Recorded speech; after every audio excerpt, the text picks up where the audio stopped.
नमस्ते बच्चों, मैं आपकी हिंदी विषय की अध्यापिका मनीषा गौतम आज आपको आपकी हिंदी की पुस्तक का पाठ 5 अक्षरों का महत्व पढ़ाने जा रही हूँ। देखिए बच्चों, इस पाठ के लेखक हैं गुणाकर मूल्य। गुणाकर मूल्य। और आइए देखते हैं, इस पाठ को थोड़ा सा समझ लेते हैं कि इस पाठ में आखिर है क्या। प्रस्तुत पाठ में लेखक ने हमें अक्षरों के महत्व के विषय में बताया है कि अक्षरों का महत्व हमारे जीवन में क्या मायने रखता है।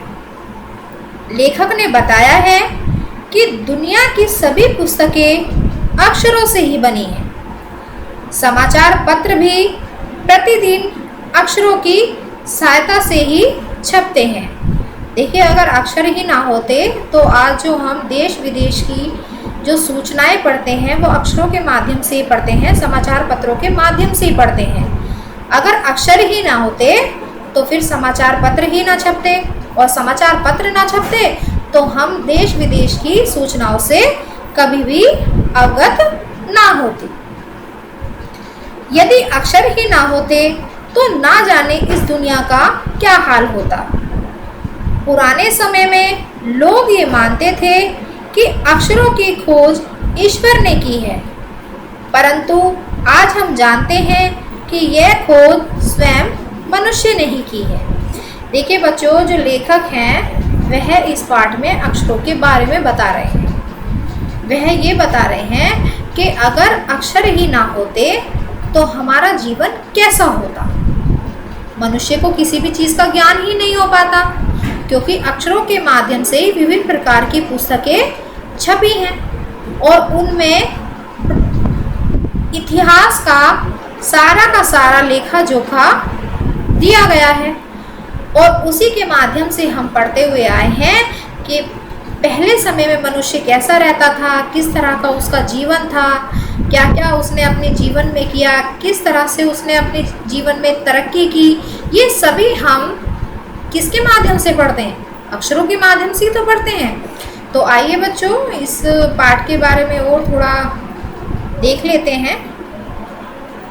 सभी बच्चे अपनी बुक खोलेंगे और मेरे साथ साथ रीडिंग करेंगे और इसके अर्थ को अच्छे से समझेंगे कि इस पाठ में जो लेखक हैं वो हमें क्या बताना चाह रहे हैं। देखिए, अक्षरों की कहानी।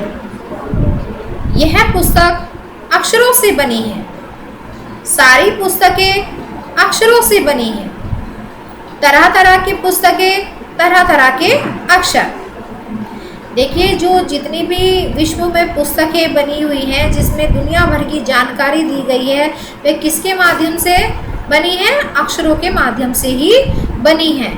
तरह तरह की जो पुस्तकें हैं उनमें अक्षरों के माध्यम से ही विभिन्न प्रकार की सूचनाएं मनुष्य को मिली हैं। दुनिया में अब तक करोड़ों पुस्तकें छप चुकी हैं। ये तो हम सभी जानते हैं कि जब मनुष्य ने 6000 साल पहले अक्षरों की खोज कर ली थी, तो तब से अब तक ना जाने कितनी पुस्तकें छप चुकी हैं। हजारों पुस्तकें रोज छपती हैं। तरह तरह के अक्षरों में हजारों की तादाद में रोज ही समाचार पत्र छपते रहते हैं। देखिए, एक शब्द आया है बच्चों यहाँ पर, तादाद। तादाद का अर्थ क्या होता है? तादाद को बोलते हैं संख्या, यानी कि ना जाने प्रतिदिन कितनी संख्या में रोज समाचार पत्र छपते हैं। रोज ना जाने कितनी तरह तरह की पुस्तकों का निर्माण होता है। इन सब के मूल में देखिए एक शब्द और आया है यहाँ पर, मूल, है ना। मूल को जड़ भी कहते हैं और इसे हम उद्भव भी बोल सकते हैं। इन सब के मूल में अक्षर हम कल्पना भी नहीं कर सकते कि यदि आदमी अक्षरों को ना जानता तो आज इस दुनिया का क्या हाल होता। देखिए, हम कल्पना भी नहीं कर सकते कि अगर मनुष्य इन अक्षरों से, इन शब्दों से ना पढ़ा लिखा होता तो आज उसका क्या होता, क्या उसकी आज वर्तमान में स्थिति होती अगर उसे अक्षरों का ज्ञान ना होता। कोई कह सकता है कि हम अक्षरों को अनादिकाल से जानते हैं। देखिए एक शब्द आया है अनादि, है ना। अनादि किसे बोलते हैं? जब किसी युग की शुरुआत होती है तो उसे अनादिकाल बोलते हैं, यानी कि युग की शुरुआत का समय। अक्षरों का ज्ञान हमें किसी ईश्वर से मिला है। देखिए कोई कह सकता है कि हम अक्षरों को अनादिकाल से जानते हैं, यानी कि जब से युग की शुरुआत हुई है तब से हम अक्षरों के बारे में जानते हैं। अक्षरों का ज्ञान हमें किसी ईश्वर से मिला है, यानी कि मनुष्य यह सोचता है कि अक्षरों का जो ज्ञान है वह हमें परमात्मा से मिला है, ईश्वर से मिला है। आइए देखते हैं।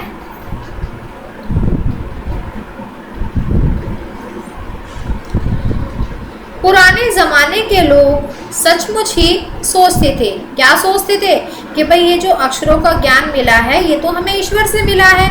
यह पुराने लोग मानते थे कि अक्षरों की खोज ईश्वर ने की है।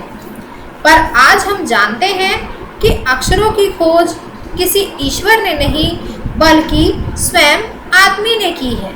देखिए अक्षरों की जो खोज है वह किसी परमात्मा ईश्वर ने नहीं की, वह खोज स्वयं मनुष्य की ही है। मनुष्य ने ही अक्षरों को खोजा है। अब तो हम यह भी जानते हैं कि किन अक्षरों की खोज किस देश में किस समय हुई। देखिए जैसे जैसे हम पुस्तकों को पढ़ते रहते हैं, उनमें विभिन्न प्रकार की जानकारी प्राप्त करते हैं, उनके माध्यम से प्राप्त करते हैं, तो हमें समय समय पर पता चलता जाता है कि किन किन अक्षरों की खोज किन किन देशों में हुई है। हमारी यह धरती लगभग 5 अरब साल पुरानी है। देखिए यहाँ पर बहुत इम्पोर्टेंट क्वेश्चन भी बनता है कि हमारी पृथ्वी जो है लगभग कितनी पुरानी है। तो यहाँ पर एक हमें आंसर भी इसका मिल जाता है कि हाँ यह हमारी जो धरती है लगभग 5 अरब साल पुरानी है। 2-3 अरब साल तक इस धरती पर किसी प्रकार के जीव जंतु नहीं थे। देखिए 2-3 अरब साल तक तो इस धरती पर किसी भी प्रकार का कोई जीव जंतु ही नहीं था। फिर करोड़ों साल तक केवल जानवरों और वनस्पतियों का ही इस धरती पर राज्य रहा। देखिए शुरुआत थी इस धरती की, उस धरती की शुरुआत में 3 अरब साल तक कोई भी इस धरती पर जीव नहीं था। फिर धीरे धीरे करोड़ों साल तक जानवर और वनस्पतियां ही इस धरती पर अपना राज करते रहे। आदमी ने इस धरती पर कोई 5 लाख साल पहले जन्म लिया। देखिए एक क्वेश्चन हमारा यहाँ भी बनता है बच्चों कि आदमी ने इस धरती पर कितने वर्ष पहले जन्म लिया। तो हम बता सकते हैं कि मनुष्य ने धरती पर 5 लाख साल पहले इस धरती पर जन्म लिया और धीरे धीरे उसका विकास हुआ। कोई 10,000 साल पहले आदमी ने गांवों को बसाना शुरू किया। देखिए मनुष्य ने क्या किया है ना, 10,000 साल पहले क्या करा, छोटे छोटे गांवों को बसाना शुरू किया। वहाँ खेती करने लगा तथा पत्थरों के औजारों का इस्तेमाल करता था। देखिए आदमी जो है उसने धीरे धीरे क्या किया, गांवों को बसाना शुरू किया। और जब वह गांवों को बसाने लगा तो उसे अपना जीवन यापन करने के लिए भी कुछ ना कुछ कार्य करना था। तो उसने क्या किया, सबसे पहले उसने खेती करना शुरू किया। फिर धीरे धीरे अपने जीवन को अच्छा बनाने के लिए उसने क्या किया, पत्थरों के औजारों का इस्तेमाल करना शुरू किया। फिर उसने तांबे और कांसे के भी औजार बनाए। यानी कि सबसे पहले उसने खेती करना शुरू किया, फिर उसने धीरे धीरे पत्थरों का इस पत्थरों के औजारों का इस्तेमाल करना शुरू किया और फिर धीरे धीरे पत्थरों के औजारों से वह तांबे और कांसे के औजार भी बनाना सीख गया। प्रागैतिहासिक, देखिए बच्चों एक शब्द आया है प्रागैतिहासिक, है ना। प्रागैतिहासिक काल किसे कहते हैं? इतिहास में वर्णित काल के पूर्व का समय, यानी कि जब से लिखना पढ़ना शुरू हुआ उससे पहले का जो इतिहास था, जब अक्षरों का ज्ञान नहीं था, उसे प्रागैतिहासिक काल बोलते हैं। मानव ने सबसे पहले चित्रों के जरिए अपने भाव व्यक्त किए। देखिए जब मानव ने थोड़ा थोड़ा समझना शुरू किया, अपने दिमाग का विकास करना शुरू किया, तो उसने जो अपने मन के भाव हैं वह किसके माध्यम से प्रकट किए? चित्रों के माध्यम से प्रकट किए। देखिए एक शब्द आया है यहाँ पे जरिए।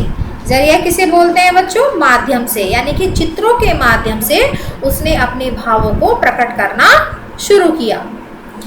जैसे पशुओं, पक्षियों, आदमियों आदि के चित्र, इन चित्र संकेतों से बाद में भाव संकेत अस्तित्व में आए।